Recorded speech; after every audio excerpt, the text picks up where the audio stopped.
Well, Flavio Volpe is the president of the Canadian Automotive Parts Manufacturers Association. He joins us right now. Flavio, it's good to see you. Thank you for being here.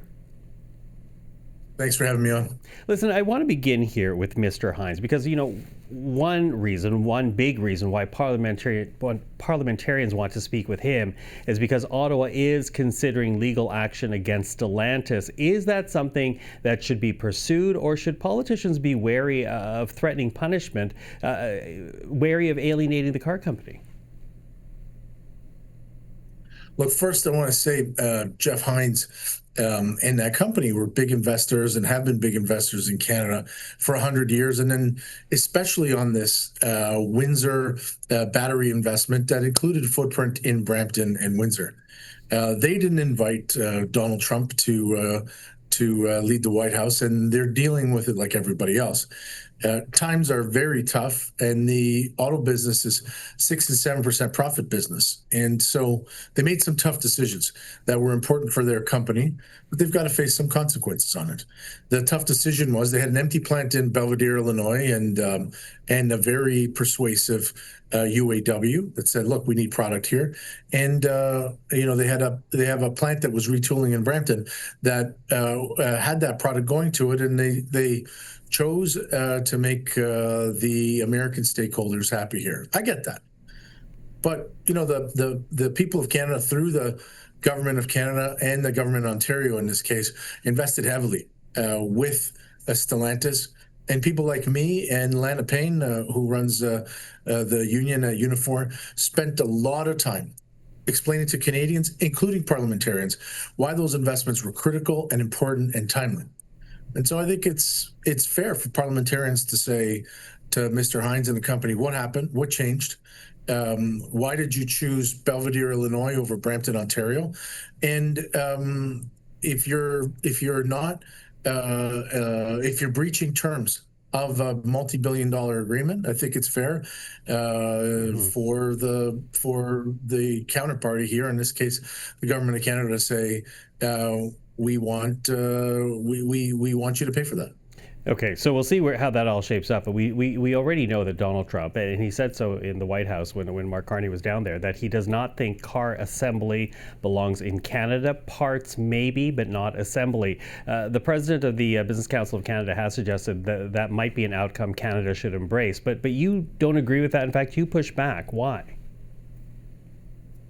Sure. Look, the head of the BCC, he's representing, or his organization represents, CEOs from across the economy. But if you talk to the two auto CEOs on his council, Rob Wildeboer, chair of Martin Rea, and Linda Hasenfratz, chair of Linamar, they tell him that the auto business is centered, it's clustered around the assembly plants.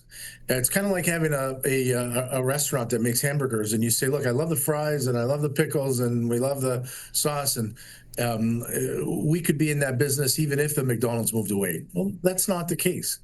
And we have to protect this auto assembly business. And part of the reason why Mr. Hines is in front of committee is that the assembly business is the center of the cluster that attracts material sciences, raw materials, critical minerals, volume parts, and then R&D and innovation spend in hardware and software. And 50% of the parts that come out of Canadian factories go into Canadian assembly plants. So if they all left, like Mr. Hyder thought might be a good saw-off, then the Canadian auto parts suppliers would lose half their business.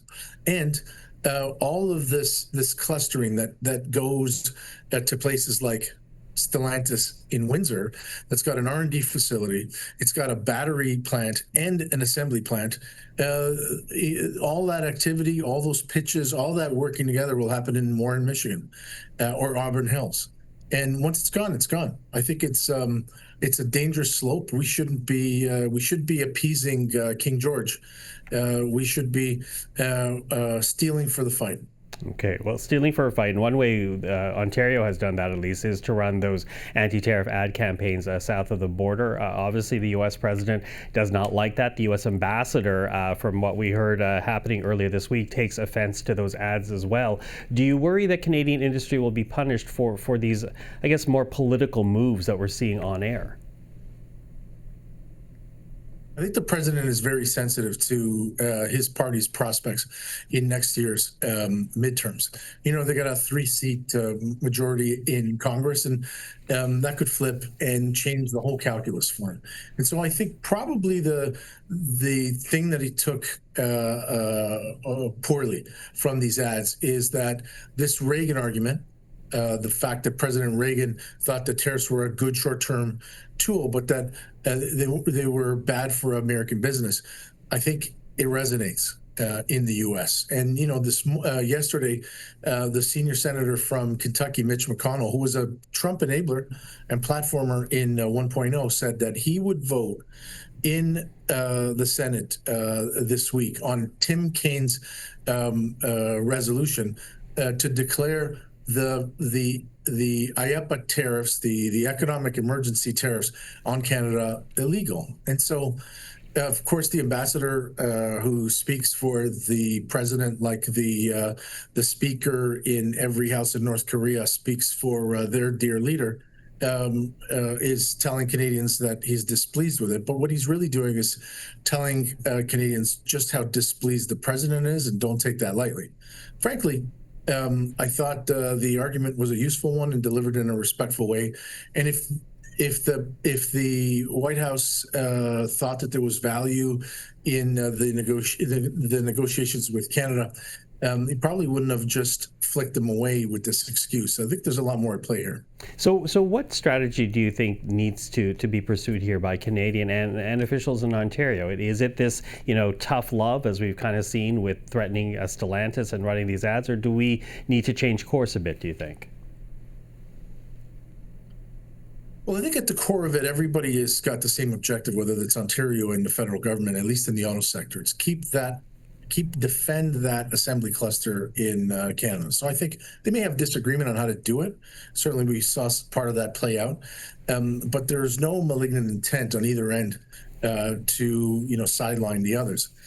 At the core of it, there's a relationship play, I think, because this is not a regulated or a legislated process in negotiating away these unprecedented national security tariffs or economic emergency tariffs. The president and the prime minister are in Malaysia, and I think one of the things that is in our arsenal is that the prime minister takes the president aside, or at least tries to, and says, "Hey, you know, no harm, no foul here. Let's try to get these things back online." But if they don't, you know, I don't think we should panic, and I don't think that we should start saying things like we should. It's too hard to win a negotiation with the Americans, and let's start saying goodbye to automotive assembly, or you know, let's start making concessions against dairy because it'll make it easier. The one thing we have learned with Donald Trump is that appeasing him doesn't get you any further. Flavio Volpe, always appreciate the insight. Thank you for this. Thank you.